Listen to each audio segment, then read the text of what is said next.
that person. Master of Ceremonies,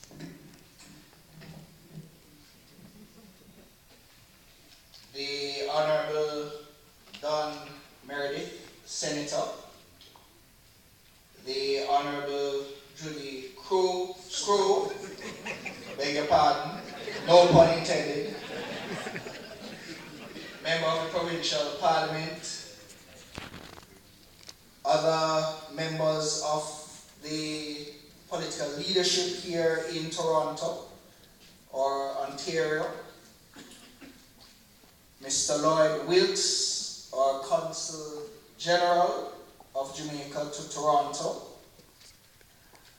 and I saw former Consul General Mr. Seth Romakan was there earlier. I want to recognize him in his absence. I also take this opportunity to recognize the members of the clergy who are here in their numbers. Mr. Vivian Scully, Jamco's Regional Manager and Consul, Trade. And I already acknowledged Mrs. Valerie Steele, so I acknowledge Mr. Leo Campbell, who is the Diaspora Advisory Board member. And distinguished ladies and gentlemen, my fellow Jamaicans, it is a pleasure for me to be here again in Toronto. And I am told that I have brought warm weather here. Granted, there's a little rain, but we'll consider it a blessing. It's not a storm that we're in.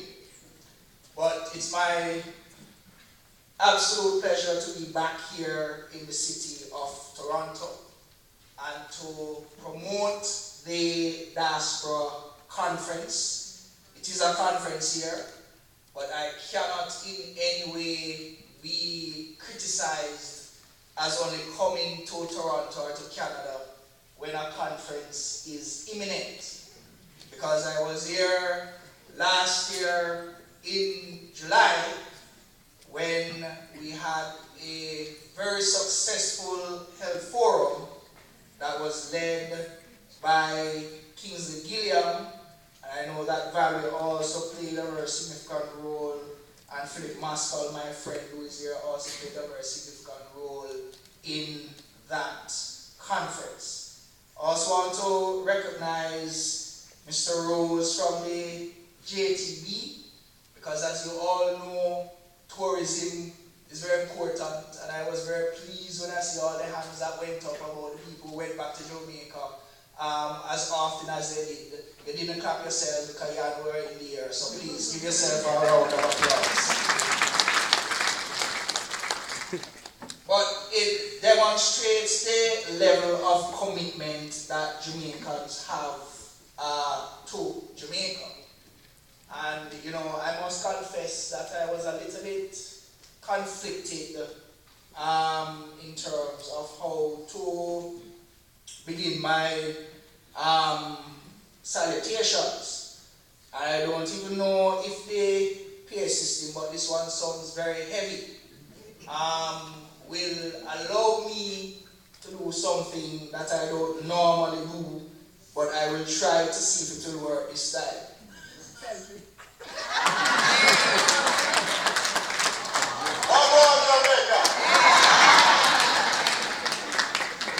I think it deserves another play. Let's do that again.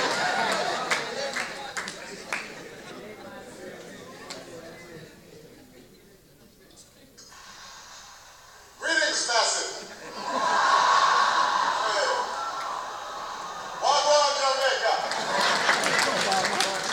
And in case you did not recognize the voice, that is none other than the President of the United States of America, President Barack Obama. And the fact is, I was supposed to be here in Toronto a week earlier, but quite frankly, there's no way that the first black president of the United States of America could be in Jamaica, and as Minister of State for Foreign Affairs and Foreign Trade, I'm anywhere else except in Jamaica. I want to say to you, without any water in my mouth or any doubt in my mind, that the President was extremely satisfied in terms of the reception he received in Jamaica. And if there's any doubt in anybody's mind about the fact that Jamaica is capable of operating at a very high level, I want to tell you that the Secret Service said that the security forces that they work with in Jamaica were the best that they have ever worked with anywhere else in the entire world. They go further. They said that a visit that would normally take 3 months to organize and assemble, Jamaica took 3 weeks to do it. And I want to go further because there are some people who criticize this visit, some people who nitpick about certain things, whether it is a state visit or it is a working visit. Whether it is a working visit or a state visit, it is a visit by the head of state of the United States of America. Who in him rest the head of state, the head of government, the chief diplomat of his country, and he's also the head of the armed forces. You don't need anything more than that. And I go further. He did not have to visit Jamaica. The Summit of the Americas was being held in Panama. He could have flown directly there to Panama, sat down there and meet bilaterally with our Prime Minister and meet with the CARICOM heads, but he decided that he was going to make it to Jamaica, and he didn't only come there, he overnighted there and stayed in the Kingston Pegasus Hotel. And he took all of his, as we would say in Jamaica, his accoutrements. All of 40 vehicles, 700 staff members, Air Force One, Marine One, Marine Two. So for those persons who want to focus on the petty issues, there's a bigger issue. Because it signals to the world and to the region that Jamaica is important to the world.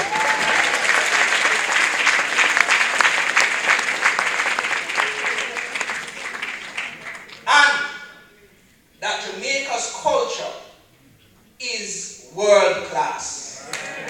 It is not by accident that the first place the president visited unscheduled was the Bob Marley Museum. And it's not coincidental that on Air Force One he was speaking about Exodus, movement of a people. That is what he was saying on Air Force One. His words, not my own. So if we have any doubt about the cultural relevance of Jamaica, I think it's time that we disabuse ourselves of this doubt. And I'm speaking very feelingly, because the reality is that the people who need to be bullish about Jamaica are Jamaicans. And it's time we recognize the value that we have, the value that the world places on us, the leadership that the world look to Jamaica for. Because again, it is not by accident that he came to Jamaica. He came there because the United States needed to demonstrate to the region that they have a vested interest in the region, and they did that by coming to Jamaica. So I didn't only receive the president, but I received all the heads of government of the 15 CARICOM nations. Every last one of them were in Kingston, Jamaica, to meet with the President of the United States of America. Let me put it into further context for you. He went to Trinidad and Tobago. You know why? Because they hosted the Summit of the Americas in Trinidad and Tobago. And I'm not saying anything about my friends in Trinidad and Tobago. right? But I'm underscoring the point. We weren't holding a summit of Americans, right? And let me tell you something. He was at home. He was at home. And when you play that clip, you will recognize his long time he wants to say, Wagwan Jamaica. But he never wanted to say it anywhere. He wanted to say it on the rock to a Jamaican audience. And what better place to say it at the University of the West Indies to young people in Jamaica, to young leaders in Jamaica, to inspire them to greatness. Big up you. I want to say to us that Jamaica large, and we have to behave as if we are large. And it is time that we come into our own. And my message is simple. Coming into our own requires Jamaicans at home and Jamaicans abroad to work together. That is what it means. And that is why the conference is critically important. Because it allows us to sit down, to dialogue as a family, and to say, how can we make and continue to make Jamaica great? Because Jamaica is great. We need to understand that. When you see the President of the United States doing the bold pose, you know, say Jamaica, right? And I tell you that our contribution in the world is significant. And I've said it time and time again, and I repeat it, that every social movement for positive change, Jamaica has been at the forefront of that movement. Marcus Garvey led the way. And some people are taking on the president about the Marcus Garvey issue and pardoning him. Well, we still have some time left in office. Make we see. Right? Let us see. Nothing before it's time.